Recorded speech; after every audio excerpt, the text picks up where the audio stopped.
one of the things I'm going to show you today is this is our Tools for Life kit. And so this is what parents will get. And so I'll leave that with you today after my visit.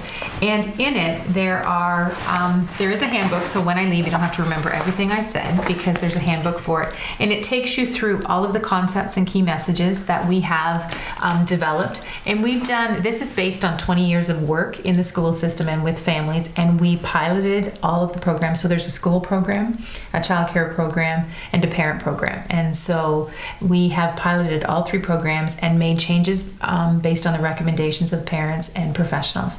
So it really is what parents are asking us for. So it's really simple and basic in order to be able to follow through. So it talks about the different components of the program. So one of the components is listening. So here's a great story because I heard you tell me your boys like to read. Mm-hmm. And so I have a 17-year-old and an 11-year-old, and we still read as a family. So we pick a group of books that we're going to read, and we read together as a family. Typically it's me who's doing the reading and everybody else is listening, but we're trying to get more. So Howard Wigglebottom learns to listen. Listening is really a concept that we forget we need to teach. We just assume everybody knows how to listen. And so I'm sure that your boys have challenges when they're listening. I'm sure the 2 of you have challenges when you're listening. And so one of the things we talk about is listening is active. But as grown-ups, we tend to talk at our kids and talk to them and tell them, I need you to be listening. But we actually need to teach them what listening really is. So we talk about listening is looking at the person who's speaking to you. It's about thinking about what the person's saying. And it's about being in control of your body. So we talk about a body as calm. We don't tell kids to sit still. Often what you'll see in class is sit still, don't move, do this. As soon as we tell children not to do something, their anxiety increases, and then they can't focus on what they're learning because they're worried about controlling their body. And for some kids, that's a lot harder to do than other children. So we teach them what we expect when we want them to listen. And then we use the keyword listening body, show me a listening body. And we don't say anything else and we wait. And you'll watch, we'll come into a room and we'll say, show me a listening body. And they all know what that's expected and then they'll do it. And it doesn't mean that you can't move. So for our kids, especially a lot of the kids we work with at KidsLink, they have difficulty with ADHD and lots of other things. So being able to give permission that you can move, it's about helping them to learn how to think, not what to think. So we want them to what to think, not how to think, because what we want them to do is be able to make choices. So if I'm a kid who moves around a lot, am I going to sit in the middle of the circle where, if you're sitting in grapes, that whole style, you're not going to sit beside someone you're going to sit at the back or at the side so that you can move around. If you're somebody who has better control, then you could sit there. But you also get them to start thinking about who are the right choices to sit beside. So I know we were talking a little bit about the kinds of friends kids play with and trying to have some structure as parents.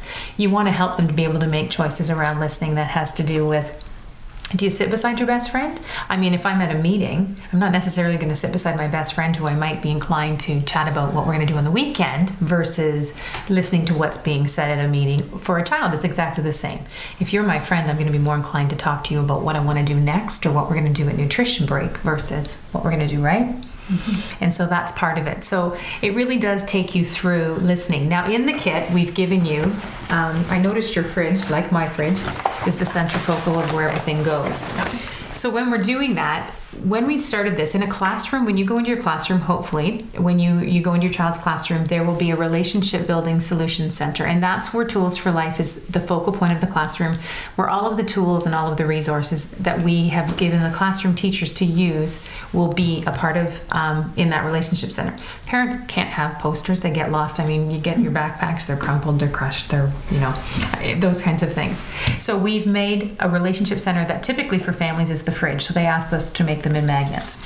So you can put the magnets. So that's our listening bodies. Now we have one where he's sitting at a desk, but you can also have one where they're sitting on the floor. So they're sitting, but they have an idea. And when you see all of our key messaging, they're all consistent. So kids can go into anywhere and say, that's Tools for Life, because they recognize all the same symbols, the cloud looking. It's all to make connections. And so what we want to be able to do is help kids have transfer of knowledge quicker. So if you move from, I don't know about you, but I do know for me that moving from one classroom to another with my kids was like moving to another planet. The teacher had a totally different style. Have you had experienced that with your kids? This year especially.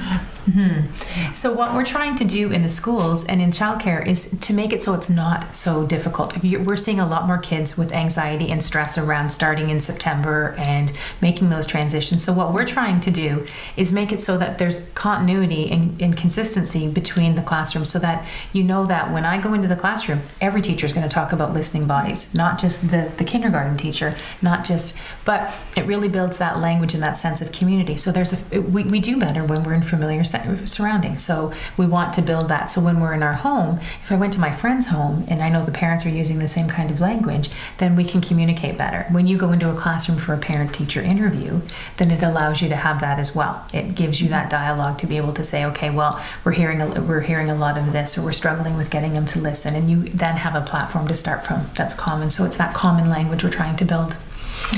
So listening, Howard Wigglebottom has a great website. So we have a link that you can go to, but he has a great website with lots of activities and lots of things that kids can do to incorporate into listening. So we're all about making sure they make connections. And reading is a really big connection for parents to have a safe, neutral place to connect with their kids. So going to the library, which is why we put it in the bag. Right, so you could go to the library, you could go, or in my house, we seem to need to own everything, so we can never just give it up.